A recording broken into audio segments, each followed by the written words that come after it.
Dan? Hey, Josh, how are you? Jeez. I haven't seen you in 6 weeks. It's been a while. It's been a while. Great to see you, and great to see our pretty good parents out there. We can't really see you, but Yeah. we can imagine we can, and you look wonderful. Pretty good parent. Yeah. Well, some of you just got up and Yeah. maybe you don't look great yet, but That's right. We're not here to hey, judge. and we're back. We had some life events. Yeah. We'll talk about in future episodes. Yeah. But it's been a while, so thanks for being patient. Sorry to leave you hanging. Yeah. We're back on the saddle, back in the saddle, back on the horse, back in the Mhm. podcast chair, Back in the saddle again. back on the mic. Yeah. So last time we talked about how to motivate your kids.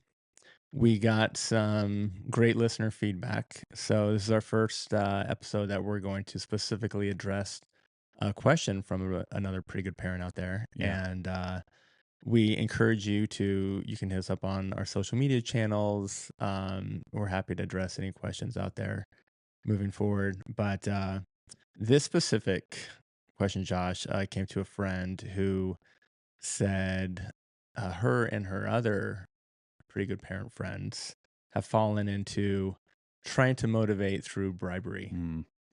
And now they're Right. trying to, unbribery themselves. Yeah. And how do we do that? So I think it's a perfect segue into sort of our second episode on how to motivate. Yeah. Part two. And maybe a idea of what not to do. Yeah. Because I'm sure a lot of pretty good parents out there have been guilty of bribery. I'm guilty of bribery. My wife Yeah. Libby's guilty of bribery. Yeah. So yeah. Well, it's a really good topic because there's a fine line between incentivizing and motivating and bribing, right? And so the words obviously have a little bit of latitude to them. So you could say, what's the difference? Someone could say, well, what's the difference between motivating and bribing or incentivizing?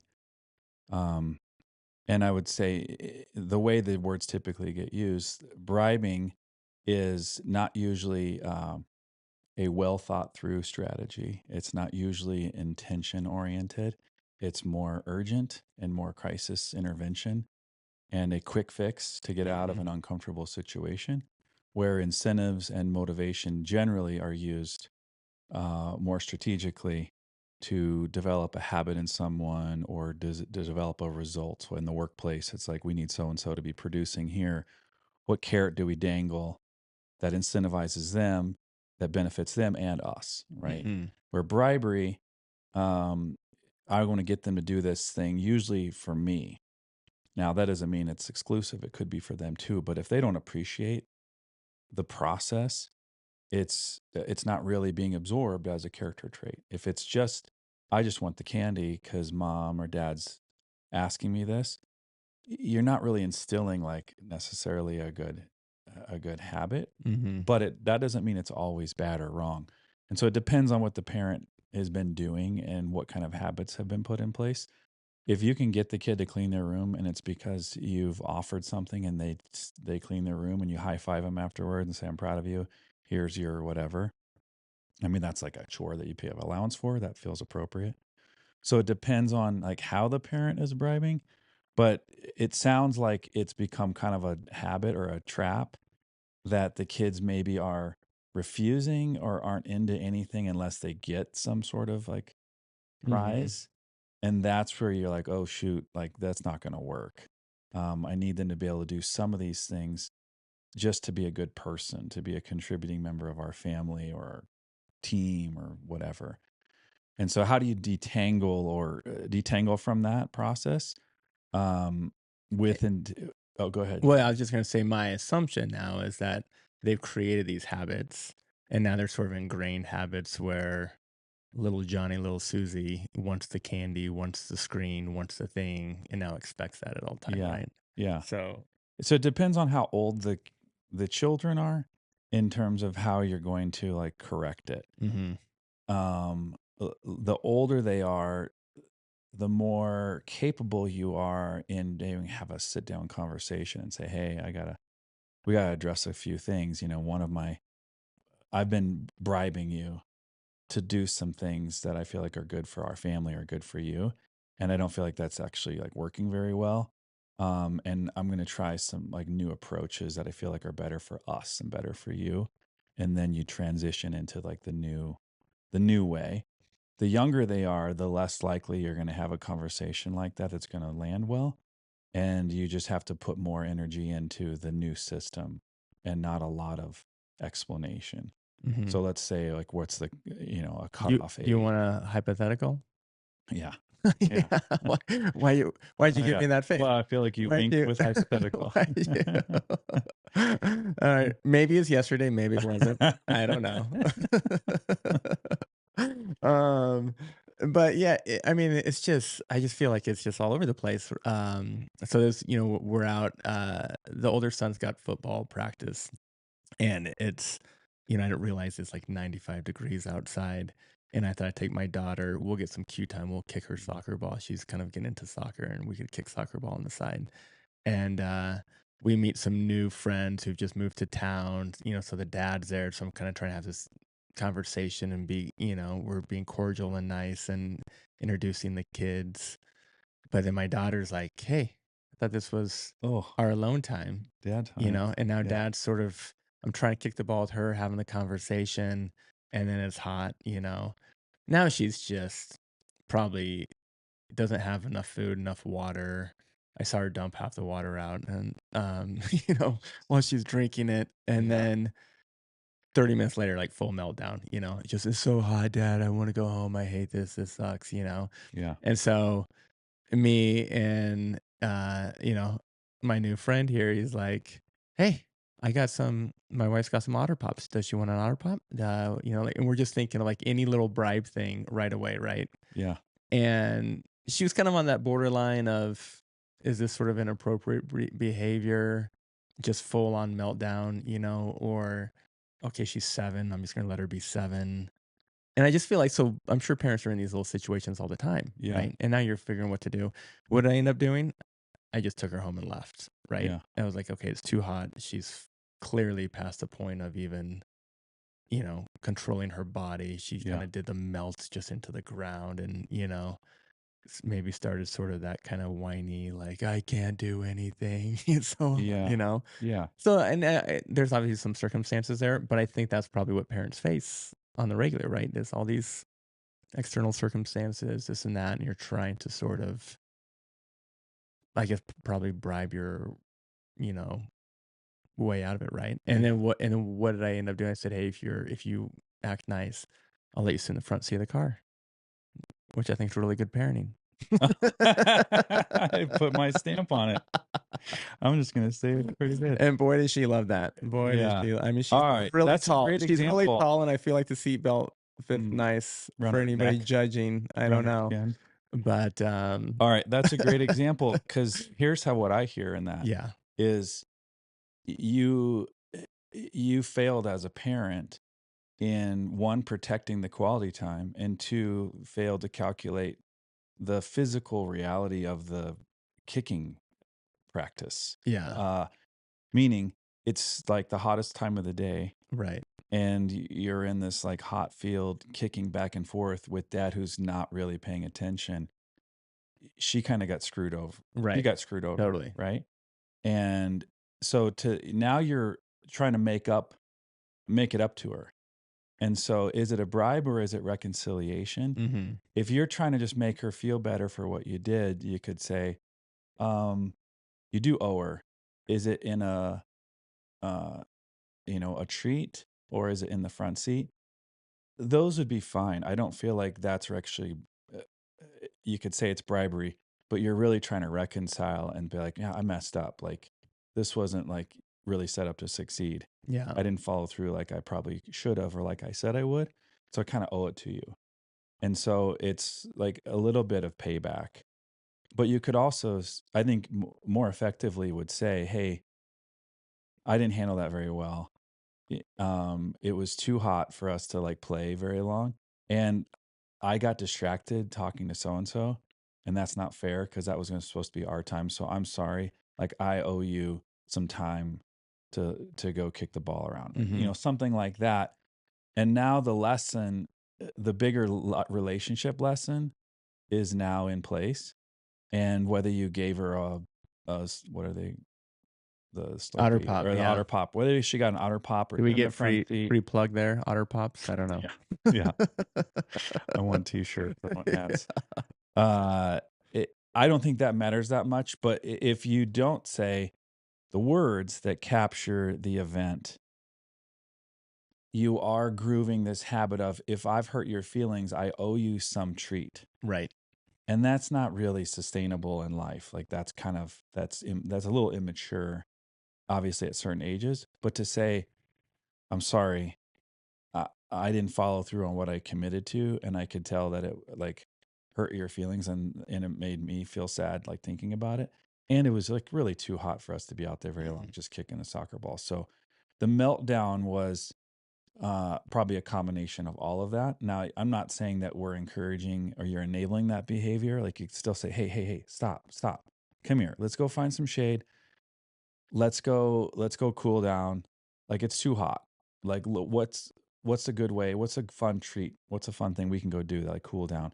And I would transition into that, and then I would say, I'm sorry it went that way, I wasn't anticipating that, I didn't handle that well. That's not necessarily motivating, but it's avoiding the bribery, and the unintelligent bribery, Mhm. and it's teaching her um that dad is aware of when he fails to follow through on something, and you understand how it impacts her, and that you're going to work on doing it differently next time. Now, how much she absorbs of that at her age, who knows? But Yeah. that's a better way to handle it versus just fix her mood. And Yeah. the bribery, in the worst sense, is us trying to solve for discomfort of their behavior or attitude. And not that that's wrong, but it's not the most intelligent, most effective parenting. That's like a crisis management tool Mm. versus good intentional parenting is like, hey, I just needed to let you know that didn't go the way I wanted it to go. I'm sorry. I promised you we kick. I started talking to so and so and I got distracted, and I owe that to you. And what if we did this instead? Or how can I make that up to you? Making something up to someone isn't bribing. Right. It's just appropriate, kind of like it can be just reconciliation, Mhm. right? Well, that's a great call out, and I think we have a big theme on this podcast of what you model and really looking inward as parents, kind of first, right? Yeah. As opposed to just blaming it on your kid that's having a tantrum or a meltdown or whatever, right? And Yeah. I think I would be interested to know on the bribery scale how much is bribery derived from parents just maybe what I did just sort of didn't uphold my end of the bargain to a kid, you know what I mean? And Yeah. it's kind of that was really more on me Yeah. than it was on her, even though she was the one sort of, you know, physically melting down and whining and But it was in stomping all over, but response it's in to, right? Yeah. yeah, you And were saying, so I would say that's, I mean, we're talking like everyone out there, but I'd say it's common that we bribe because we feel guilty. mhm, And so now we're like willing to like give whatever to like appease our guilt and right. change their behavior. That's the bad habit. Now, I'm not saying we can't or shouldn't look to reconcile and give some sort of like offering up to make up for what's happened. But what you're offering up and how you do it is setting examples and setting like expectations, Mhm, and to have words that say that explain it accurately in terms of how you want the relationship to be and how it was, is going to be more effective than, I'm going to go buy you a milkshake because I messed up. mhm, And like, okay, but fine, the milkshake's fine, but add the, hey, I'm sorry that I did this, and we promised this and you're expecting this and I didn't deliver on that. That's hurtful, and I'm sorry. Can we go get a milkshake and like change our time together? mhm, It's relational versus, I messed up, can I give you this thing to appease my guilt and we're back on track? That teaches that when they're hurt or someone hurts them, they deserve or need some reward or treat. And that's not always available and or sustainable in the mhm, relationship. You could go have the milkshake and it will feel good, but it's relational and saying, I owe that to you because that's what I promised and I didn't deliver on that. Can we go try that now? Yeah. And I'll be honest, I probably totally like manipulated the situation. So she was home all day by herself, right? So I knew she was craving attention. I had a busy day, and then it was evening, and this was when Judd's football practice was, and I thought, oh, here's an easy out for me to spend some time with her. Yeah. But I knew that these other guys were going to be there, Yeah. and they wanted to meet and discuss sort of Future what football f plans. yeah, like, what the upcoming thing is, who can they, interact with and, like, what's get all that. So I kinda knew in the back of my mind that's what it was gonna be, Yeah. and I probably manipulated the situation, "Hey, Carly, do you wanna go, do this, and we'll do Ooh, that?" And I didn't really let her, dangle the but carrot. if I said something like, "Hey, there might be times when you're gonna have to just be by yourself and hang out and entertain yourself," that's a totally different expectation, right? Yeah. And And then so if she threw a fit, you wouldn't feel as guilty yeah. and you'd probably address it slightly differently. Now, however, it might turn out, who knows? But you're Mhm. operating at a guilt because you promised something that you couldn't deliver on. Like you said, kind of subconsciously knew you weren't going to deliver on it fully anyways. Right. And then you feel bad and you're like, oh God, I feel What an bad. a Like, I well, just what feel else like can an I a do to make her feel better? That's the bribery piece that is, you'd say, we're trying to avoid. Yeah. Uh-huh. Not that it's because it's not bribery to incentivize someone to do good work or to try hard. So let's talk about that bribery because I've also had heard of those briberies. Staying in the sports world, I remember when one of the boys started playing flag football and they were pretty timid and didn't want to pull the flags. And I heard some other parents, yeah, I think all the parents were like, "Why are they not pulling flags? This is crazy." And then I heard one parent just say, "I'll give you $1 for every flag you pull." Yeah. We're like, "What?" Yeah. It was just sort of Okay, so that's a funny, good right? But example. I'm sure that happens all the time. Yeah. So when I hear that one, I hear that it is a bribe, but with good intention is to get them over the hump of whatever resistance they have, Mhm. right? And it's also not really at risk of needing to repeat that indefinitely. Like you're not gonna, I mean, maybe some parent would, but unlikely. Like you're always upping the reward. Like now it's $5 per flag, and Right. it's probably like they like now the feeling of pulling the flag, and that's a big enough reward. Mhm. You're kind of substituting the reward that resonates more with them. For some Mhm. reason, grabbing the flag wasn't enough, Right. but the dollar attached to it all of a sudden like lights them up. They go pull the flag. Eventually, it's not I made $7. It's we won or I had this many tackles, most likely, Right. right? And so to me, that's not that dangerous because it really has their best interests in mind. It's like you're going to feel better about yourself. You're going to have more fun when you're pulling flags. Mhm. There's all kinds of little resistance that we face as adults and as kids.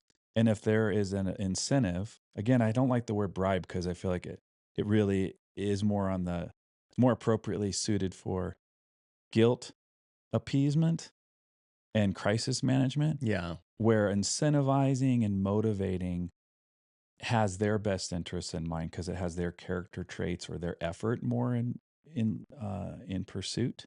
Mhm. So to say they're going to be better off if they're making tackles, pulling flags, Mhm. they're going to like that. They're not doing it, and we've told them they should do it. That's not working.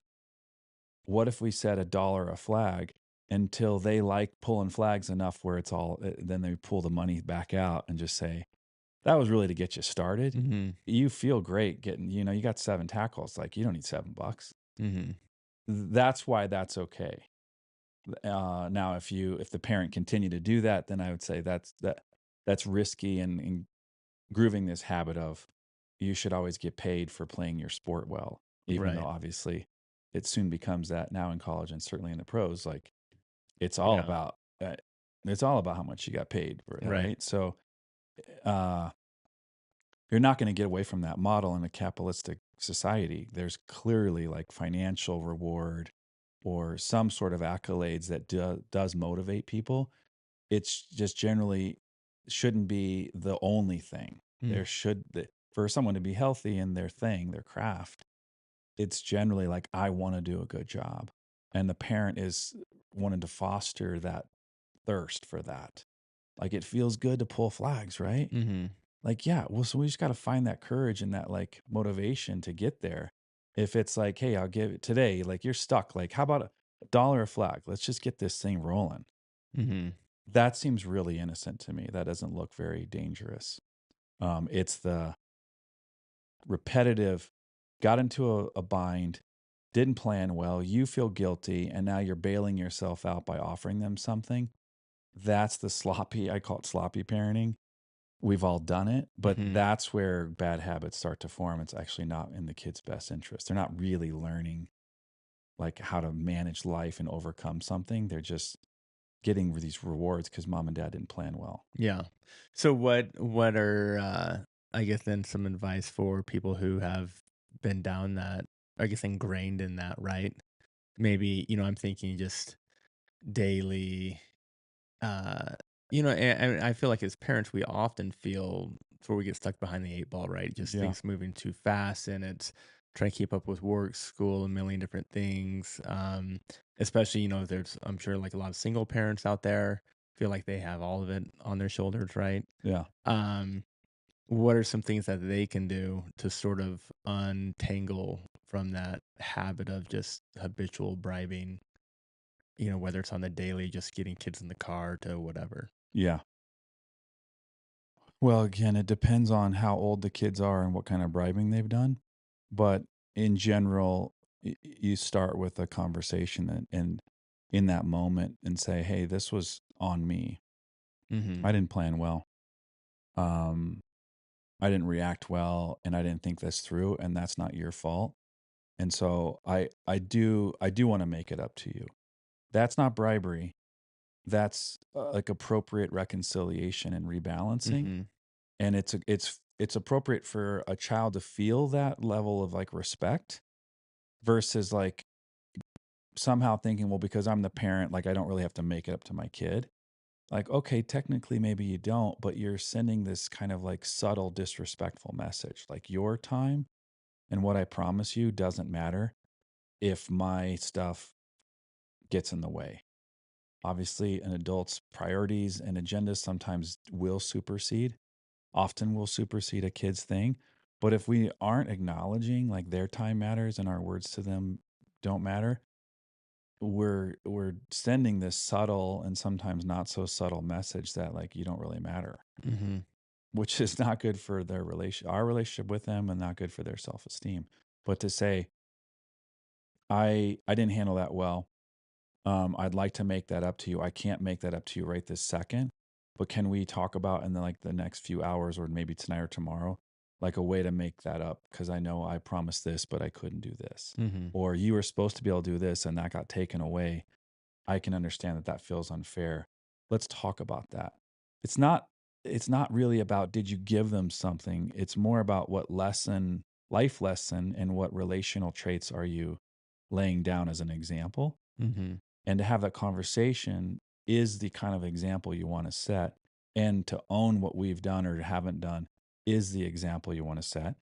And you want them to be able to think more critically about that process so that they can absorb that skill set for themselves in other relationships. So Mhm. it's not about did you give them a lollipop or an otter pop or let her sit in the front seat.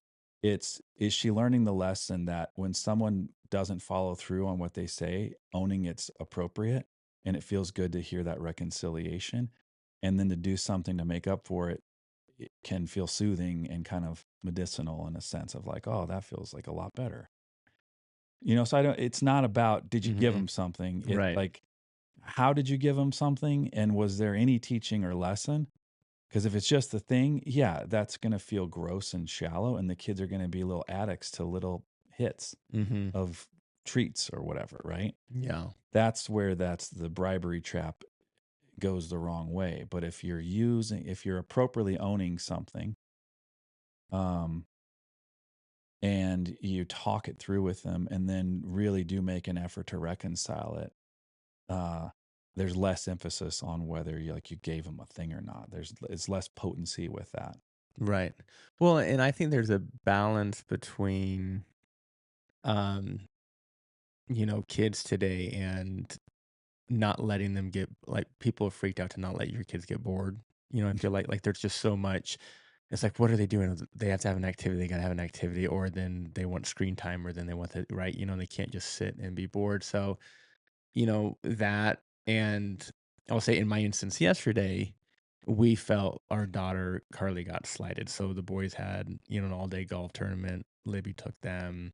So of course her optics are okay. The boys, mom and dad are taking care of the boys and their stuff. I'm just left here by myself all day. I'm working all day.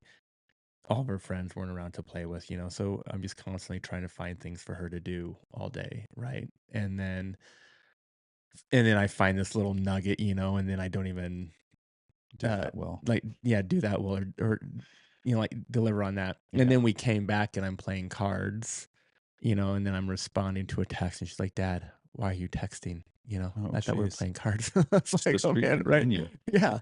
So, and I think there's a balance too, probably, and I say, "Hey, Carly," I said, "I hope you can appreciate this, but Dad's trying to juggle a lot of things, and we're, we also have a life that."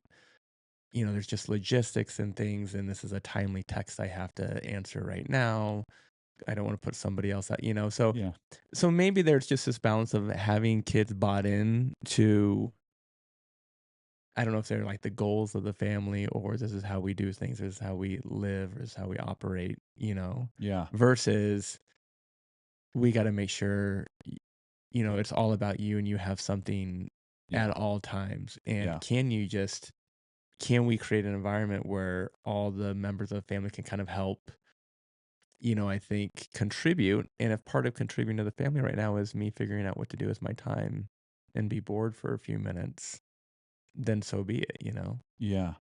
I don't Well, know how that you have that conversation with a 7-year-old, but yeah, I don't know if you do either, and how much of it sticks, but it's a good point that I would agree with, that if we are, as parents, we're paranoid or overly focused on keeping our kids busy and avoiding boredom, we're actually not helping them develop the appropriate skills for life. We're right. encouraging constant stimulation and almost an addiction to stimulation, which is obviously not healthy or appropriate. It leads to anxiety and leads to someone not able to handle lulls in their day, which isn't good.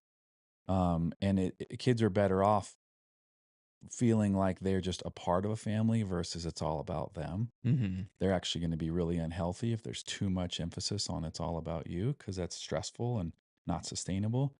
And they'd be better off knowing, like, hey, sometimes it's not about you. In fact, a Hmm. lot of times it's not about you, and you have to just kind of roll with it, whether that's your family or your friend group or your company. But we're told, in today's society, directly or indirectly, it's like you're the most important person in the world and you should be happy and do whatever you want to be happy. And like that messaging is like, in some cases that makes sense. In other cases, like, well, that's just not possible. And with our Hmm. kids, it's better for them to know, of course you're wonderful and I love you, but you're just one of like 7 billion people. And you're one Yeah. of 4 or 5 in our family. And our family's going to like ebb and flow to take care of everyone's needs and wants from time to time. I guarantee you, we are not going to let your needs and wants go unaddressed for any long period of time. But for day to day, you might not get what you want, just like I might not get what I want. Like I worked today. Hmm. I would much rather have like been with the boys or been with you or at the pool or playing golf, but I worked and had these meetings that were annoying and had to deal with so and so, and then we ebb and flow, and that's part of life. Now, does a 7-year-old hear that and absorb that? A little bit, but you say it over and over again, and then you model it. You're going to develop less entitled children Hmm. and more appropriately like balanced of like the world's not about you. And you don't really say that and it is absorbed and practiced. You can say it, but you also like reference it and teach it and model it over and over again Yeah. for like years. Yeah. So yeah, so coming back to like the detangling right from the bribery is start by saying, I want to do better, and I feel like I've bailed us out of difficult situations by just giving you something that you like. And I want to give you things you like, but I also don't want to develop a habit that's not good for you or for us. And so we're going to probably have more talks versus me just give you something. Mhm. That's like the heads up kind of approach. And then in the moment, it is just saying, I'm sorry it's gone this way. I'm sorry you're feeling this way, but these are our options. Instead of desperately just looking for a bribe to like appease their mood, you want them to be able to like practice emotional regulation and just getting a quick hit of something. Again, sometimes it works, sometimes it's okay, sometimes it's not a problem. In general, though, you're not developing their ability to regulate. And so, what's the mood regulation? Oh, what's going on, Carly? Um, well, Dad, it's hot. Oh, you're right. And we're Mhm. out in the hot sun with no water because I don't know, you dumped half of it out. I don't know why. Lesson learned there. Don't pour your water out in the desert. Yeah. But you're right. And this is not that fun. And you're kind of trapped. So I can Yeah. tell that you're frustrated. But what do we do? Like, oh my gosh, stop crying. Like, what is your problem? Like, get up. Like, Right. we get irritated with their mood. But if we could just speak to like the circumstances and then try to motivate them to act differently. For example, say, "Hey, Carly, it's hot and I'm hot too. And I can tell that you're like kind of done. Let's look for some shade." And so we've taught in de escalation, I talked about this as like Mhm. a good distraction from their mood. You're going to teach her to how to regulate, but more indirectly. And it's like, take a quick inventory. What are you feeling? Hot and tired. Normal to feel grouchy and to be emotionally unregulated in those circumstances. For most adults, when they're hangry, Yeah. they're horrible, right? And they got to learn to emotionally regulate. So you're like, okay, I get it. You're tired and you're hot. Come here. Let's do a quick look. Help me find some shade. Or let's think of like, where's the next coolest spot we could go to in town to Mhm. recover? Now you've shifted her focus into problem solving, and her focus and her mindset is now on something better than I'm just suffering. But when we say stop crying, figure it out, you should be able to handle, all we're kind of like intensifying the Right. drama, and it's not going to help. Like, as true as those statements might sound, that's not going to work very well. Right. So you motivate um by shifting focus and acknowledging the situation, validating their experience at whatever age and whatever situation. And then let's shift towards solution. Like, all right, we're hot. What would cool us down? Mhm. And then you get her thinking about that versus I'm miserable and you suck, Dad. Yeah. You know, the other bribery, out of that is, I want to find solutions that feel like they're good for you and for me and they're sustainable, and own the mistake. Like in the past, I've just like given you something in the moment to make you feel better, and I don't feel like that's actually what's best. But I'm fine giving you things and making you happy. It just needs to make sense, and it needs to be like this character building process too. So that's the heads up that I'm going to be giving you just less things when you're throwing a fit. Mhm. And there's a learning curve, and there's an adjustment period of time for all parents that are doing this. So be patient. Like, it could take some weeks, unlikely months, but it could take months to correct. If you've been bribing and have built this habit in your kids from early on, it's going to take a little time. So just be patient and just trust that you're doing the right thing for their own emotional regulation skill set and their own concept of like what they deserve, quote unquote, deserve when they've been wronged. You're needing to correct that.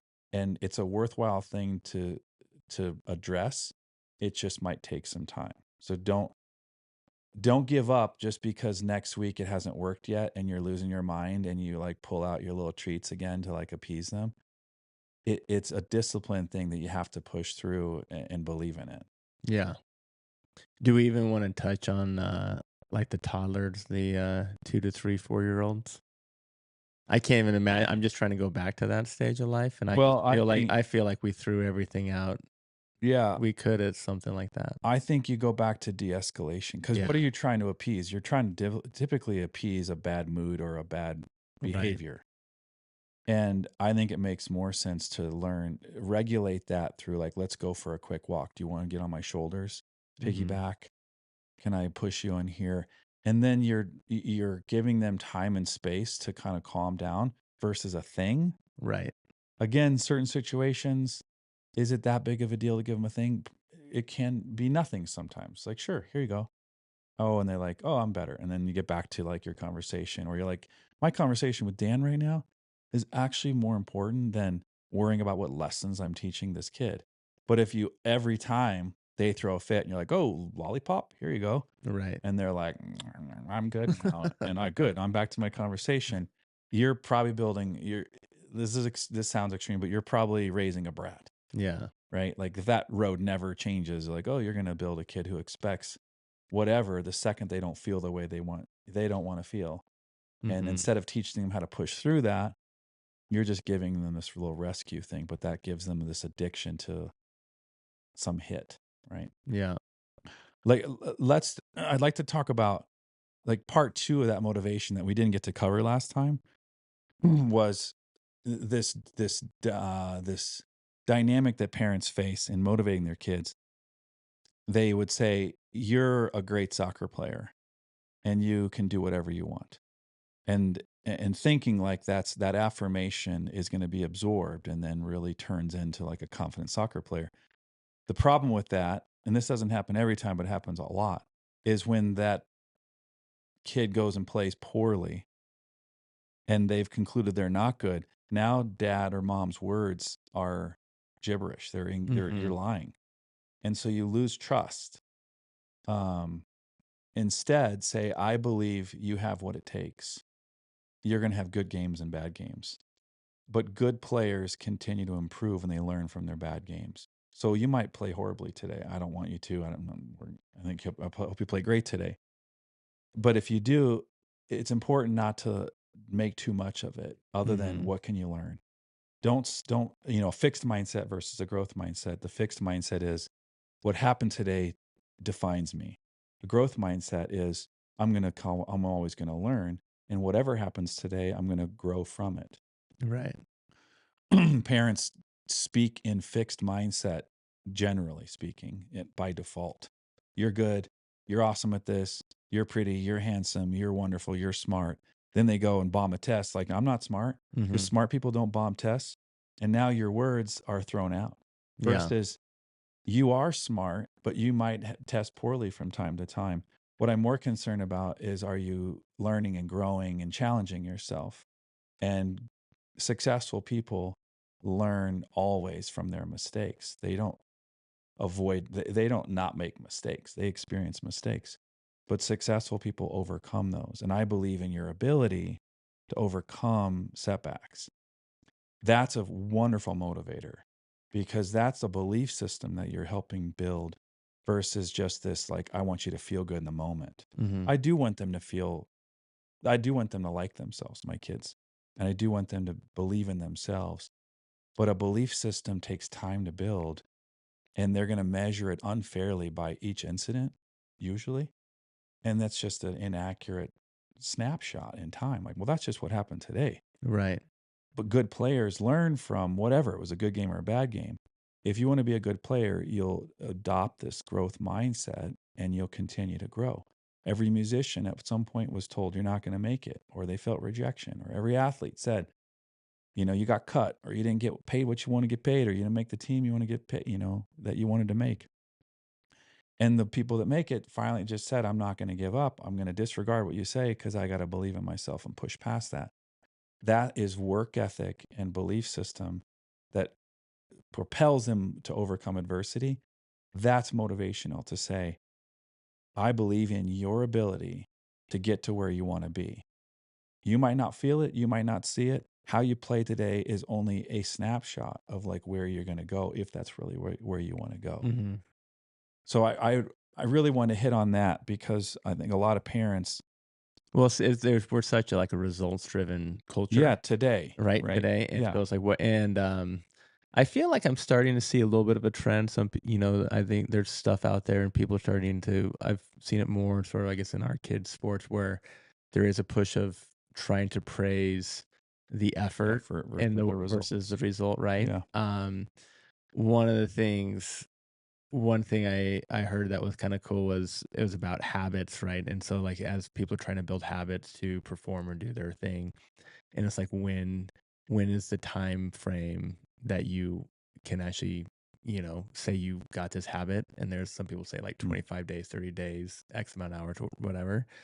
I think it's James Clear that said this, and he said there is no time frame. Yeah. It's infinite Yeah. It because doesn't really stop. when you're doing a habit or you're doing a thing, so it's like sports, like someone wants to be good at soccer. Well, that one game doesn't define you, but if you play soccer every day, now you're a soccer player, Yeah. right? And you play it every day. So that one game or that one moment in time really has no significant meaning on anything. All it is like you said, a learning experience. Mhm. And if you have the habit of just practicing and playing and meeting with your team and learning the strategy and you're doing all those habits every day, then you are what you are. You're sort of a soccer player, right? And it was something I sort of asked my with my boys, and like their big thing is golf. And I said, well, if you really want to be a golfer, and I obviously read this, I didn't come up with this. I was like, go be a golfer, you know, Yeah. do all the things that you like a golfer does. And if that's what you like doing, spending your time doing, then do that. Yeah. And just really trying to strip away from like, Those oh, I the placed this or I got this or I won the tournament or I got this many birdies or whatever. Like, who cares? Like, that's just one moment in time. But if this is the thing you like to do and you spend your time doing it, then go do that thing. Yeah. And so I don't know. I feel like there's a real for me once I sort of understood that there was a real like line in the sand of Yeah. really trying to strip away all results, right? Yeah. But it is hard because that does build There are those like metrics exist, and it's right, okay to reference them. You don't wanna over identify with the metrics or the right. results, because then you kind of on an experiential level, you don't get to absorb as much of it because you're preoccupied with the results versus like it's Mhm. fun playing golf. Like, well, only if you're scoring well. Like, oh shoot, you're only going to enjoy a quarter of your rounds. Yeah. 3/4 of your rounds, you're going to be pissed off and you're going to not have fun. That Mhm. sucks because it doesn't really matter. You're not like making a living Right. potentially. Another thing that I think is important, and we probably need to maybe end with this, and motivating our kids is modeling work ethic. Again, we continue to talk about in this podcast what we model and what we prioritize daily is usually going to be more important than the lecture or like the one example. So to say, Mhm. you know, we this is how we do things in our home. This is how we work. This is how we complete a project because it's just a good way to do it. It feels good. You're going to feel good knowing that you look back and you cut the grass and it looks nice, or you finish that project well and you can stand back and feel like you put your effort into it. That's what we do as Emery's or Nichols, or that's what we do in our home. Part of motivating is giving them a belief system to identify with that, like they can ride that wave through childhood and into like adulthood of this is what we do, this is what I do, versus it just being you do this, you get this. Mhm. That's just a kind of a hollow, shallow way to live. From time to time, it works, to get them through a little like pinch or a bad, awkward situation. But in general, you want to be instilling a sense of like identity and work ethic. And that's belief system work that is more modeled than it is, lectured. Right. So again, think over the next 5 years or the next 5 months, I want to work on this versus like drill down today and try to like make it happen. That's not really how belief systems are formed or identities are formed. So be patient, but then think like you're crafting a belief system and a identity. Be intentional how you talk and give it time to set up, and don't bail yourself out in those uncomfortable moments by just promising something because it's a quick hit. You potentially sacrifice work ethic and belief system that's going to be more important for their future. Mhm. Yeah. Well, no, that's awesome. I think yeah, and I think it comes back down to sort of the overall foundation as a family, as parents, as a group, and your intent, right? And it's like this is how we uh just I guess intent to live and operate, right? Yeah. And it doesn't have to be this Who do you want them to be a it, year from now and right. 5 years from now and 10 years from now? Interact with them now the way you would like them to be. because they'll likely absorb it. But if we're reactionary and in crisis mode and like emergency mode, we end up doing things that bail us out in that second, but aren't instilling those habits Mhm. that we really want for them down the road. Yeah. Cool. Well, quick little recap, Josh. So, for our bribing parents out there, basically, Own your shit. um, Say your own it. yeah. Yeah. It probably started with you. Let's just be honest. You as a parent, obviously me as the parent. And then I was kind of nice to hear that reconciliation. There's a difference between that and bribery. Yeah. And so, like you said, just own it, and then feel free to reconcile it, right? Yeah. And that doesn't necessarily mean that's a total bribe or whatever. But Yeah.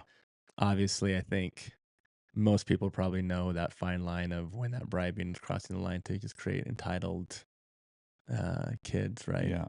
And so, yeah. Yeah, and then lastly, really be thinking through like what kind of belief system are you developing, and give them words that go beyond today.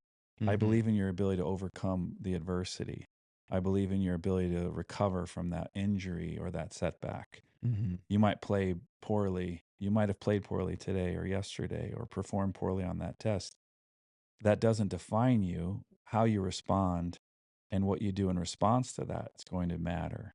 Mm-hmm. Again, a cumulative impact of like a year or a few months, not just like that pinpointed example of today, because kids can over identify with those results and ping pong up and down. And you're like, I don't want you to suffer that much. So, as parents, too, don't overemphasize the day. They scored 3 goals, but make sure you also be like, you were a good teammate.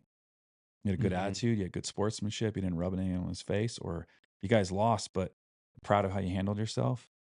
I like those traits. Like those very admirable. I feel like you handled yourself really well in that loss.